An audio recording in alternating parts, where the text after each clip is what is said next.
I'm Curtis Woods on your hometown station, KHTS, AM 1220. The subject today on Senior Moments is issues in aging, making your own decisions, your health. Should mom and dad move?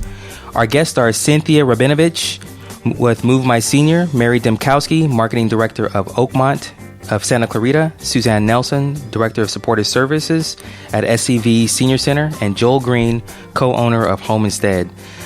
Joel, we're just speaking about how when a couple kind of grow older together, one may have less ability than the other, so the healthier of the two start to feel that obligation of taking care of the others.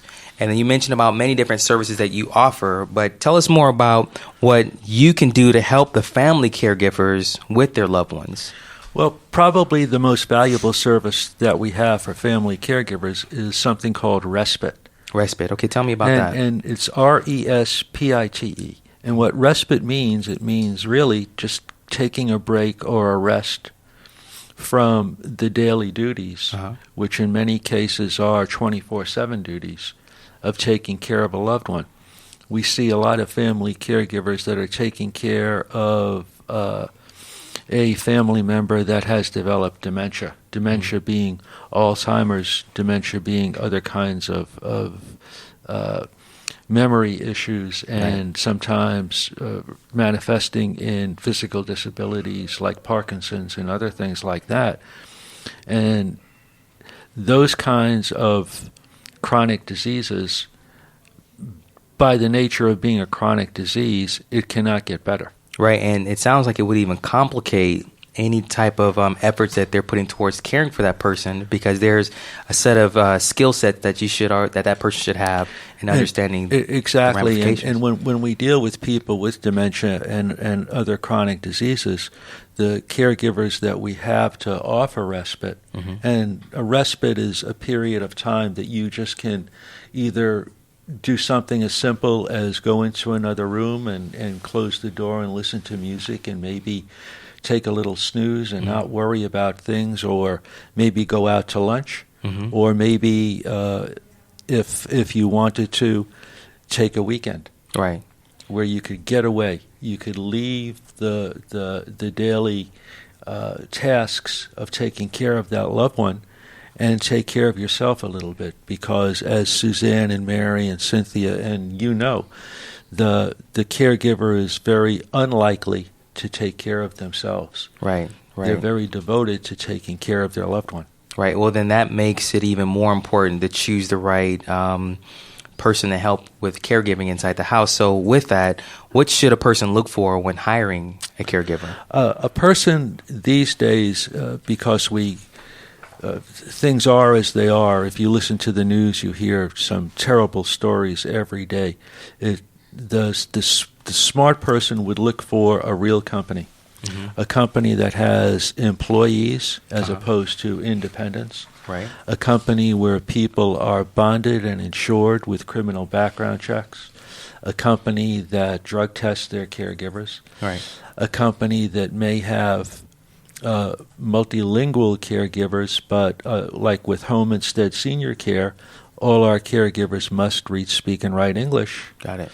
Because when we start service, we start with what's called a client journal. And we write down, we log every single thing that we do during the day. If we gave Joel, the 94-year-old Parkinson's and also Alzheimer's patient, medication, we log it. Nice. If we did meals, we log it.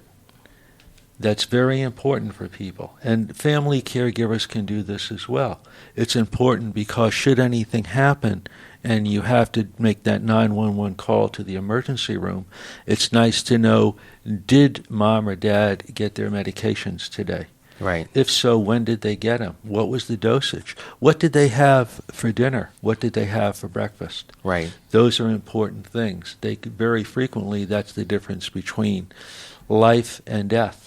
Right. And then I guess at some point when all is exhausted and we try our best to kind of keep them in a home-based facility, There are options. It's a home. It's their home. Keeping them home. Right. And we have caregivers in assisted living facilities. We have caregivers in independent living. We have caregivers that are at, very frequently, parents will move in with their kids. Mm-hmm.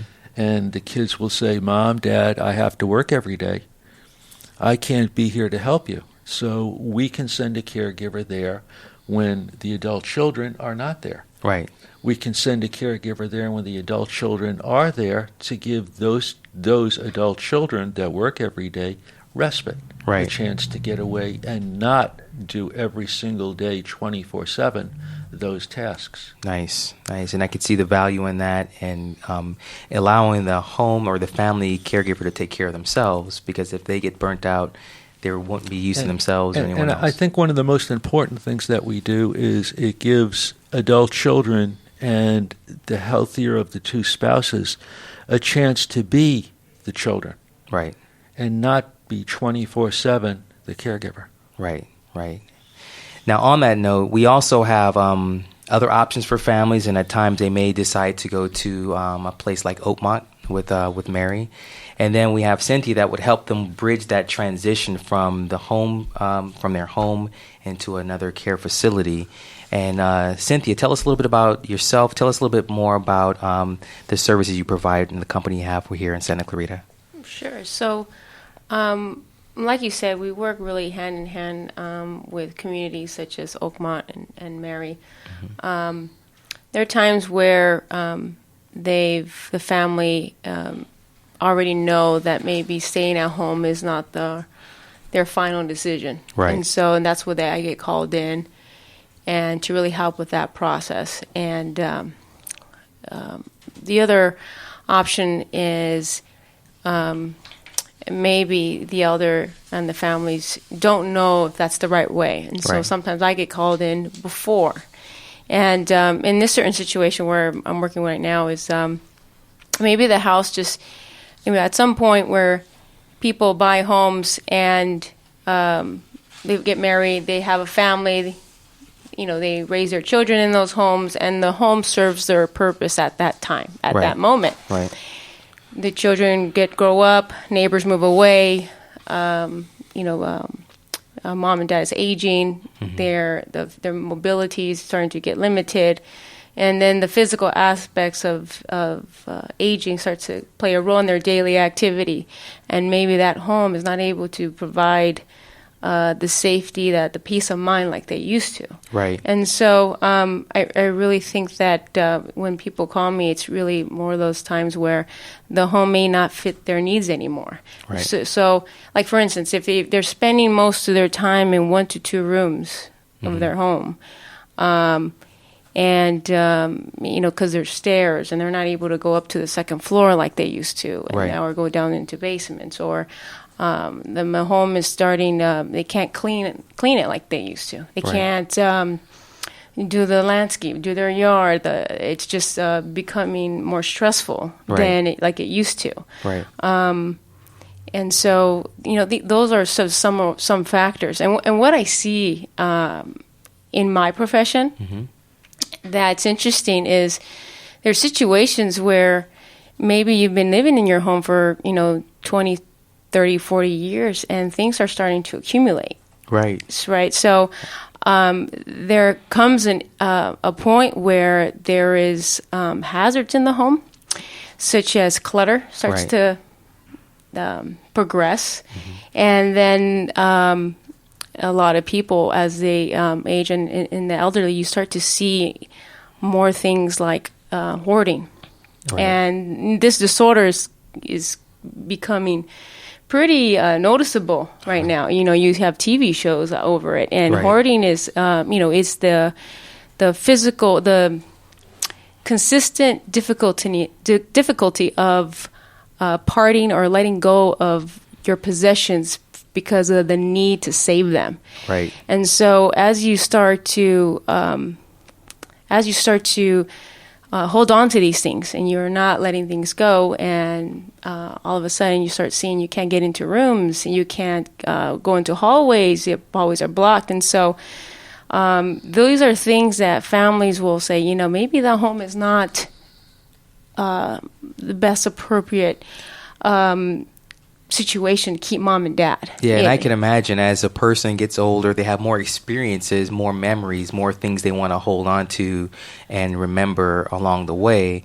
But then there is a limit, and then at some point, as you mentioned, it may become more of a disorder rather than a person trying to remember the past and things like that. But I guess, with that, once these things happen, why don't people move? What do you think that keeps them from wanting to move or something along the way? Yeah, there's lots of reasons. I think there's top two. The number one is fear, of course, and that's not just with seniors. That's with everyone. As you don't know what's over that mountain. Right. You fear the unknown. You don't know how life is going to be when you choose to move to a community. Right. You move assisted living or boarding care, or you move to your adult child house. Right. Your independence, excuse me, independence is a question. So the fear, even when you know that the house is just too difficult to live in, you still may not want to move, and you still choose avoid it because you're comfortable. And I could imagine as you start to bridge folks from home over to a place like Mary's, Mary, you probably have like a finite amount of space that when a person's moving out and Cynthia's coming in to help them transition, you have to deal with clutter yourself too, or do you ever have to give them limits on what you can and can't bring? How does it work at your place? Well, definitely, Cynthia is a valuable service when helping people who are deciding to move into a community, because obviously downsizing is definitely involved. So it's important to have that person that understands, how hard it is to give up certain things and help them really define, what's important, what I can bring. At Oakmont, we have a kind of a unique position. We have someone called a move-in coordinator, and her job is actually to solely work with families that are moving in to help them, and partnering with Cynthia too to help with that transition, to decide what can they bring, what can they fit. She's so knowledgeable of our apartments and the layouts and the square footage, and we can help you design exactly what's going to fit and what you can bring. So it kind of eases that anxiety of, how am I going to do this? How am I going to downsize? With Cynthia and our move-in coordinator, we can just help with that whole process. Nice. So then I guess once you do, Cynthia, work with a place like Mary's, they have an idea, this is the amount of space we have. The specific service you guys provide will help move the things from their home into like a place like Oakmont. But then also, I guess you would kind of help them walk through the things they're decluttering also. Is that right? Right. That could be complicated too, I'd assume. Very. So so that's the second roadblock to why people don't move, and if they do decide, that is the biggest roadblock. Is the question is, what am I going to do with all this stuff? Right. What am I going? Whole house and going to one place. Yeah, and so it's obviously the physical aspect is very hard for people with that don't have the mobility like they used to. Right. But then it's an emotional undertaking to let go of these memories, to let go of these possessions. So I think so what we do is we help families, we help elders with sorting through this, putting a whole plan together. How are we going to get you from point A to point B as convenient, as simple, as stress-free, because it is such a huge undertaking to go through a 2, 3, 4-bedroom house and then start going into maybe another, like I said, either a community or an adult child home. So we really help with advocating, putting a plan together, sorting through things, decluttering. We put together, if we need to sell things, we'll sell things. We'll donate. We'll arrange for. So when you say sell things, you help with garage sale type sale things? So Not necessarily garage sales. Like we'll work with appraisers. We'll work with art dealers. We'll work with estate sales who come in. So it's kind of like they say, it's kind of like the wedding planner of transitioning. We kind of coordinate this whole plan together so that you don't have to, and so, because like I said, it's very stressful. I can imagine. It's very stressful and chaotic, and so we just take that completely off your shoulders. Awesome. And I can imagine, as an adult child of a senior, we know we want to go to Oakmont. Cynthia, mom and dad, they have a whole bunch of stuff. What do we do? And then you provide that relief, and then they show up at your door at Oakmont. And tell us more about what goes on at Oakmont from that point. So it's interesting. I just had a conversation with a son of a couple that's moving in when we open in January, and they are coming from a large home, and it's a tough decision, but they realize that just maintaining this home is becoming too difficult, and they're both very social, and they're kind of isolated. So that's kind of a different topic, but as to why people choose to move into a community. But just putting his mind at ease that we will come over, we will have. Because sometimes when you're the child, you're so emotionally attached, and to have someone like Cynthia or someone from Oakmont come and reassure you everything's going to be okay. We're going to make sure that everything that's important to you comes along with you, and we go from there, and we work with them from the time they make that decision to move in to the time they're actually coming through our front door, and we've built that bond with them. And like I said, what Cynthia shared is so true, and her services are so valuable. Awesome. And then when they arrive at Oakmont, what are some of the additional benefits that they can expect by choosing your facility? So just to talk a little bit about why do people choose to move into an assisted living, a lot of the reasons that Cynthia shared, and oftentimes I hear from families that I promised my mom and dad they would never have to leave their home. And, that's when Joel's services are so valuable as well, because they're able to stay in that home with the assistance that they need, especially if it's a spouse that's caring for the other spouse and it's becoming too burdensome. The in-home care is a great option, but oftentimes it just becomes that the home isn't safe anymore. It might be a 2-story home and they can no longer navigate the stairs. So moving into a community where, getting around is much easier. Joel talked about meals and microwaving the lean cuisines. In assisted living, you're going to have those nutritional meals provided for you, and you may have certain dietary needs that it's peace of mind knowing that those foods that are going to be provided for you in an assisted living community. And then there is just all those activities of daily living that may become more difficult, and now you're finding that you need assistance with medications. You need someone to help you order them. Right. Taking your medications properly and on time is so important. That's one of the things that keeps you out of the hospital. And so we, provide that service, making sure those medications are managed, and then having a nurse on site, an LVN that is monitoring your health, so that if there's an issue and we see an issue, we can alert the family, we can alert the doctor. So there's someone always keeping that eye on them. And then there's the social aspect of it. Again, we talked about being isolated in the home.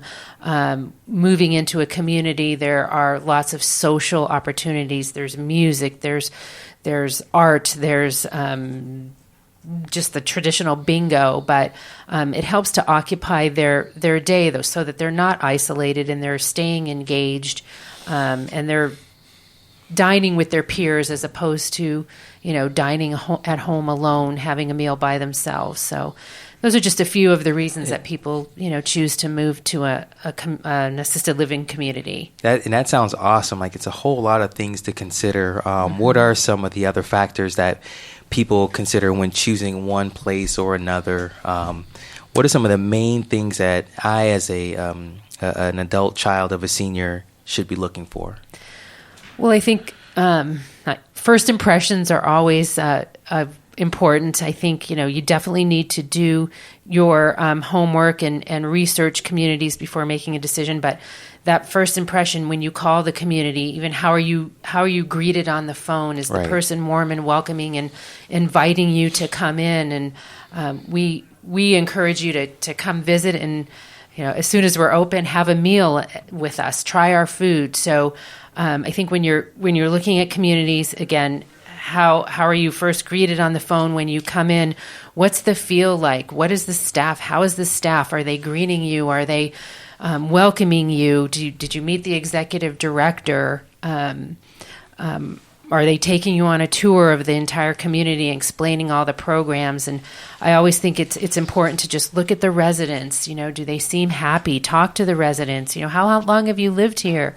How do you like living here? Those things are so valuable. So, and that's what I think is really good about what you guys offer. But hold that thought. Let me, we're going to take a quick break and come back.